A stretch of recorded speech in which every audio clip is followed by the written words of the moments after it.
पूरब से पश्चिम तक, उत्तर से दक्षिण तक 2050 तक बीजेपी को कोई हरा नहीं पाएगा। हर जगह बीजेपी सरकार बनाएगी। मोदी के मन में ऐसा जबरदस्त प्लान है कि कांग्रेस का वजूद मिट जाएगा। आम आदमी पार्टी के केजरीवाल बूढ़े हो जाएंगे और ममता दीदी तब तक रिटायर हो जाएंगी। मोदी ने ऐसा मास्टर स्ट्रोक चल दिया जिससे मोदी विरोधी पार्टियों की सरकार राज्यों में गिर जाएगी। लेकिन बीजेपी को भी इसका भारी खामियाजा उठाना पड़ेगा।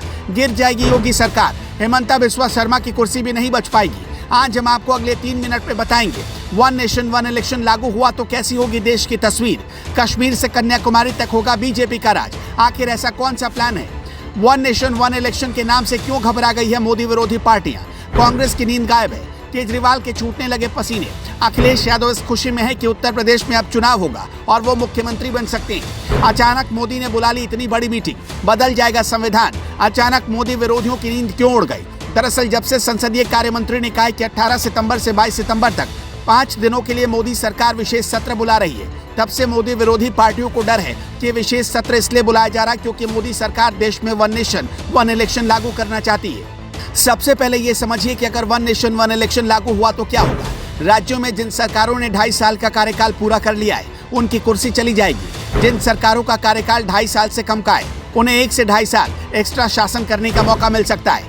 जैसे मध्य प्रदेश के मुख्यमंत्री शिवराज सिंह चौहान का कार्यकाल 4 महीने तक और बढ़ सकता है और उनके साथ साथ छत्तीसगढ़ और राजस्थान के मुख्यमंत्री का कार्यकाल भी 4 महीने के लिए बढ़ सकता है, जबकि हेमंता बिस्वा शर्मा का कार्यकाल घट सकता है। ऐसे में सबसे ज्यादा फायदे में योगी आदित्यनाथ रहने वाले हैं क्योंकि उनकी सरकार बने 2.5 साल नहीं हुए और पश्चिम बंगाल की मुख्यमंत्री ममता बनर्जी सबसे ज्यादा नुकसान में चली जाएंगी क्योंकि अगर मोदी सरकार 30 सितंबर को वन नेशन वन इलेक्शन का कट ऑफ डेट घोषित करती है तो मतलब ये होगा कि ममता बनर्जी 2 या 3 दिनों से चूक जाएंगी और उन्हें भी 2024 में ही चुनाव में जाना पड़ेगा।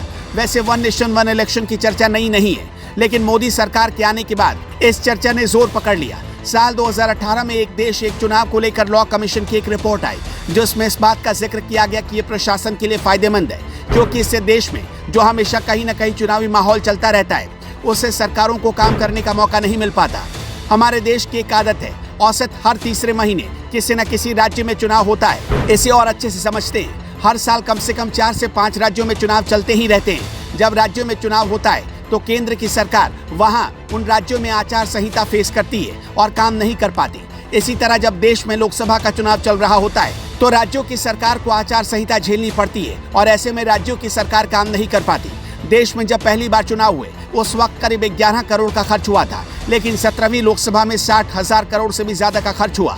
हर साल एक राज्य के चुनाव में हजारों लाखों करोड़ रुपए खर्च होते चले जा रहे हैं, ऊपर से सरकार के समय की बर्बादी। इसलिए मोदी सरकार अब इन्हें रोकना चाहती है। आप में से कितने लोग मोदी सरकार के इस फैसले के साथ हैं? कमेंट बॉक्स में अपना जवाब हमें जरूर बताइएगा।